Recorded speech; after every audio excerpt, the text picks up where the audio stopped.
Olá, queridos alunos, queridas alunas, sejam todos muito bem-vindos à nossa aula de hoje. Eu sou a professora Marilane e hoje nós vamos estudar a aula 100 de língua portuguesa para o nono ano. Para nossa aula é necessário que você já tenha aí em mãos o seu caderno de língua portuguesa, a caneta e o lápis, a borracha e o apontador, né? Para que você vá fazendo aí algumas anotações importantes durante a explicação. O assunto a ser estudado hoje é a parte 4 das tipologias textuais e hoje nós estudaremos o texto descritivo. Quais são nossos objetivos? Conhecer as características dos textos descritivos e produzir textos descritivos, né? Não vamos escapar aí de uma proposta de produção. Então vamos lá, pessoal. O texto descritivo, como o nome já diz, né? Ele já nos denuncia que ele trata das descrições.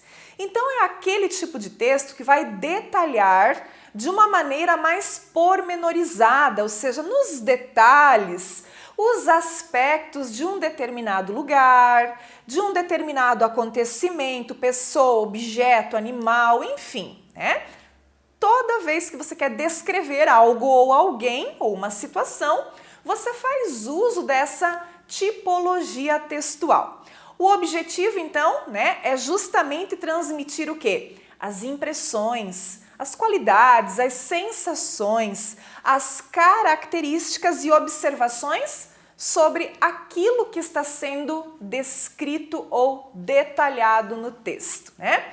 Muito bem, reportagens, biografias, listas de compras, relatos históricos ou relatos de viagens, anúncios de classificados e até mesmo currículos. São alguns exemplos, né, de textos que se enquadram dentro da tipologia dos textos descritivos, né? E esses textos, eles possuem características que são diferentes, né, obviamente, dos demais tipos textuais.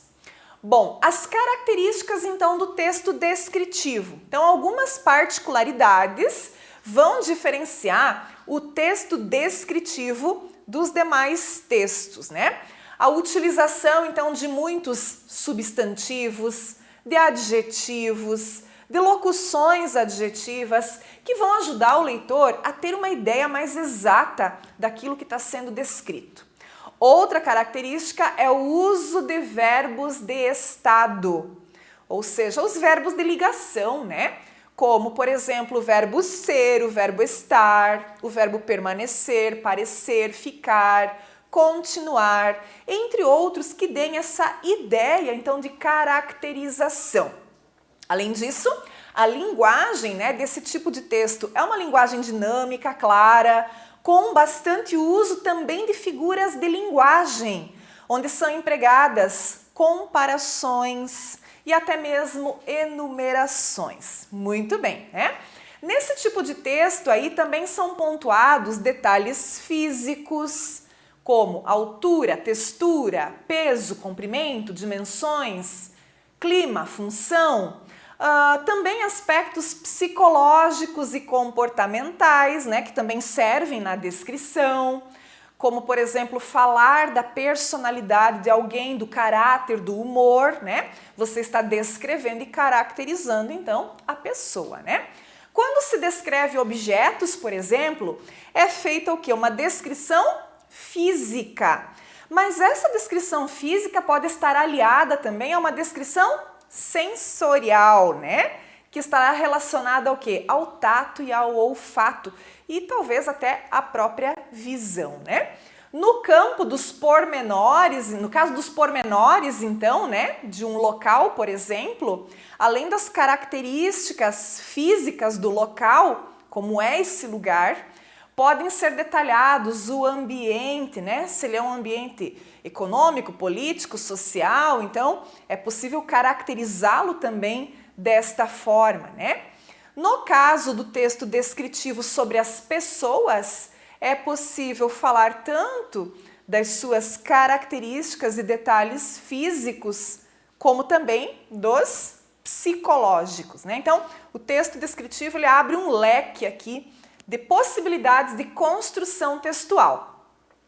Vamos falar um pouquinho de texto descritivo, objetivo e subjetivo. Então, a descrição ela pode ser de maneira objetiva ou subjetiva.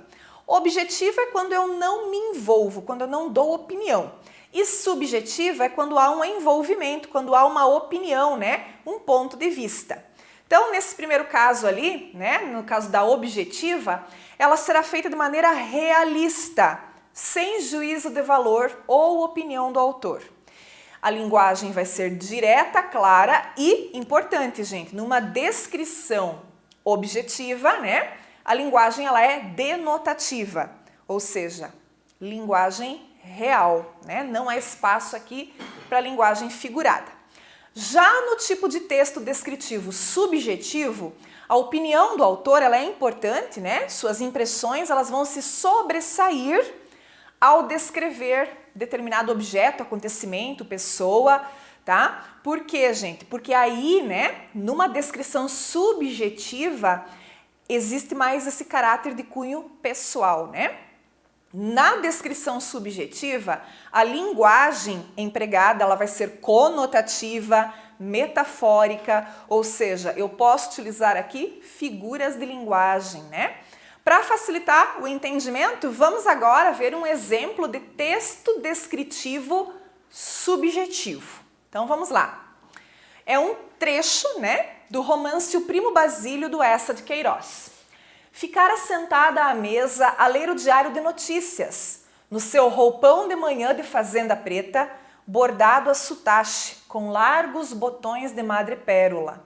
O cabelo louro, um pouco desmanchado, com um tom seco do calor do travesseiro, enrolava-se torcido no alto da cabeça pequenina, de perfil bonito.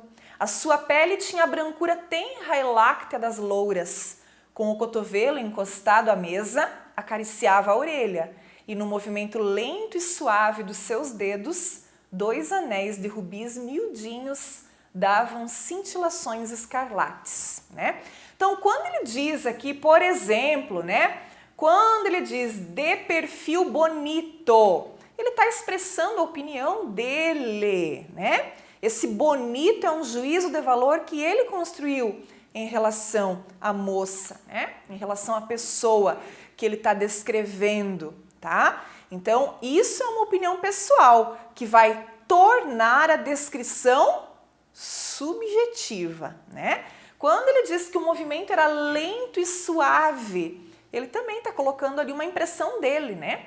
Por isso que é subjetivo. Muito bem. Quanto à estrutura, então, de um texto descritivo, também ele é composto de 3 partes: introdução, desenvolvimento, conclusão, né? Que são sempre as 3 partes básicas de todo o texto, né? O começo, o meio e o fim. Então, lá na introdução, que é a primeira parte do texto, é quando o autor ele apresenta o que será descrito. Já no desenvolvimento, né, como o próprio nome diz, é o momento em que a descrição vai se desenvolver com os detalhes, os pormenores. E a conclusão, a última parte que encerra a descrição, né, do objeto, da pessoa, do lugar ou da situação que foi descrita. Então, o encerramento, a finalização, ok? Claro que vale lembrar aqui que, por exemplo, dentro de um texto de estrutura narrativa, nós encontramos muito do texto descritivo. Então, temos lá um romance, né? Estamos lendo um romance e nesse romance, que apresenta toda a estrutura do texto narrativo, mas dentro dele estão inseridas partes de estrutura descritiva, pois a personagem é descrita, o lugar é descrito, né? A situação, né? O acontecimento lá que envolve, de repente, essas personagens. Então, existe descrição dentro da narração. Muito bem. Vamos ver aqui alguns exemplos, né? Também de textos descritivos, para que a gente possa observar, né? De que forma que se estrutura uma descrição objetiva e uma subjetiva. Então, eu trouxe para vocês aqui, primeiro, um exemplo de descrição objetiva, tá? Aquela em que prioriza o quê? Os aspectos externos ou visuais do elemento que está sendo observado, né? Nessa tipologia é comum que características visuais estejam em evidência, como por exemplo, cor, tamanho, forma, né, etc. Então vamos ver aqui, ó, uma descrição objetiva. O celular pesa 235 gramas, distribuídas entre os 5 centímetros de altura, 3 centímetros de largura e 0,5 milímetros de profundidade, que garantem praticidade, leveza e glamour ao aparelho. Então é uma descrição bem objetiva, né? Que faz com que eu possa visualizar esse objeto aí, esse celular, que eu possa ter uma noção do tamanho, né, deste objeto que foi descrito. Já neste trecho aqui, temos uma descrição subjetiva. Na descrição subjetiva, as características, elas não são necessariamente visuais, pois elas podem expressar o quê? As sensações, as emoções e as impressões a respeito de algo, né, ou de alguém. Nesse caso, né, os aspectos enumerados, eles variam com o conteúdo subjetivo, né? Vai variando ali as duas situações. Então vamos ver esse exemplo aqui de descrição subjetiva, aquela que vai emitir, né? O autor emite juízo de valor, emite opinião, omite não, né? Porque omite é esconde, emite opinião. Quando cheguei ao local, fiquei perplexo com a cena. Meu corpo ficou gelado, meus membros pareciam pesar toneladas, meus olhos estalados e fixos em descrença. Tudo parecia ter desaparecido e perdido sentido. Era só eu e aquele horror, né? Então ele está descrevendo aí um momento que ele chega num determinado local e se depara de repente com alguma situação, alguma cena, né? Então quando ele diz fiquei perplexo, é uma opinião dele, né? Ele está emitindo essa opinião. Quando ele diz que os olhos estavam fixos em descrença, né? Também ele está aí emitindo a opinião, ele está sendo mais subjetivo, ele está fazendo prevalecer as sensações e as emoções, né? Ficar perplexo, o corpo ficar gelado, né? Os membros pesando toneladas, os olhos estalados. Então, ele está descrevendo ali um momento de terror, né? De medo. Então, o conteúdo ele é totalmente subjetivo. Muito bem. Características agora e estrutura do texto descritivo.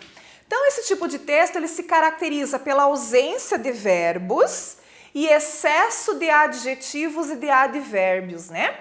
Ao contrário da narração, a descrição vai priorizar a cena, né? E vai ignorar as ações. Então é mais importante descrever do que agir, né?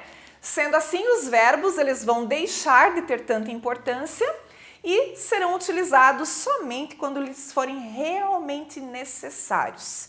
E ainda assim, priorizam-se os verbos de estado, ser, estar, parecer, continuar, permanecer, né? Os verbos de ligação. Além disso ainda, né? Por sua função de representação de uma imagem ou de uma sensação subjetiva, vão ser utilizados muitos adjetivos, muitos advérbios e outros termos qualificadores, que são responsáveis por caracterizar e reproduzir o objeto ou a pessoa ou a situação observada, né? Outro aspecto também presente no texto descritivo é a chamada comparação, que a gente já estudou, é uma figura de linguagem, né? Em alguns casos ela é utilizada como mais uma ferramenta de adjetivação daquilo que está sendo descrito, né? Servindo então para melhorar a construção da imagem, né? Porque vai comparar com alguma outra coisa, alguma outra situação. Semanticamente, o texto descritivo ele se divide em dois grandes blocos principais. O que se descreve e como se descreve, tá? Então, sendo assim, né, essas produções aí, elas precisam contemplar os dois objetivos para que a descrição ela seja considerada uma descrição satisfatória. O que se descreve e como se descreve. A seguir, nós temos aqui mais alguns exemplos, né, de diferentes modos de aplicar a descrição. Então, eu trouxe para vocês uma descrição literária, né, um trecho aqui de um texto do Vinícius de Moraes. E depois a gente vai comparar com uma descrição não literária. Vamos lá, então? Há, desde a entrada, um sentimento de tempo na casa materna. As grades do portão têm uma velha ferrugem e o trinco se oculta num lugar que só a mão filial conhece. O jardim pequeno parece mais verde e úmido que os demais, com suas palmas, tinhorões e samambaias que a mão filial, fiel a um gesto de infância, desfolha ao longo da haste. Então essa é uma descrição de cunho literário, né? Tá descrevendo lá o jardim, tá falando lá dos portões, né? Tá descrevendo um pouquinho esse portão que já está enferrujado, né? Que o trinco se oculta, né? Num lugar onde só a mão filial conhece. Então, ele coloca sentimento, recordações da infância, né? Sensibilidade, o sentimento de tempo na casa materna. Então, ele está usando essa descrição aí de forma bastante subjetiva, né? E trata-se de uma descrição literária. Muito bem. E agora temos uma descrição não literária, que a gente chama então de não literária objetiva. Olha lá o classificado do jornal, né? Que eu falei lá no início da aula, que também se caracteriza como texto descritivo. Então, a pessoa está colocando uma casa para alugar, está lá no classificado do jornal, ela precisa descrever como é que é essa casa, não é mesmo? Então, tá aí um exemplo, né, de descrição não literária objetiva. Alugo casa nova no bairro das Flores. O imóvel recém-formado contém 6 cômodos, sendo 2 quartos, um com suíte, uma cozinha, uma sala de jantar, uma sala de televisão e mais um banheiro. Além disso, possui quintal e garagem coberta para um veículo. Então aqui a gente não tem nenhuma subjetividade, nenhuma emoção, nenhuma sensação sendo transmitida, né, para o leitor, tá? É apenas uma descrição objetiva com o objetivo, né, de alugar aí a casa que a pessoa está anunciando. Então, se eu estou interessada, né, nesse tipo de anúncio, com essa descrição, eu consigo pelo menos ter uma noção, né? Eu consigo visualizar um pouquinho como que é esse local, como que é esta casa, né? Então, muito bem, pessoal. Vamos lá para os exercícios. Lá você vai encontrar uma proposta de produção textual. Na verdade, é uma proposta dupla, né? Num primeiro momento, você vai construir uma descrição subjetiva e num segundo momento você vai fazer uma descrição objetiva. Então, não pula essa etapa, ela é bem importante aí para que você fixe bem, né, esse conteúdo e que também ajude você aí na questão da produção textual. Muito obrigada pela sua atenção e a gente se vê nas próximas aulas. Até mais!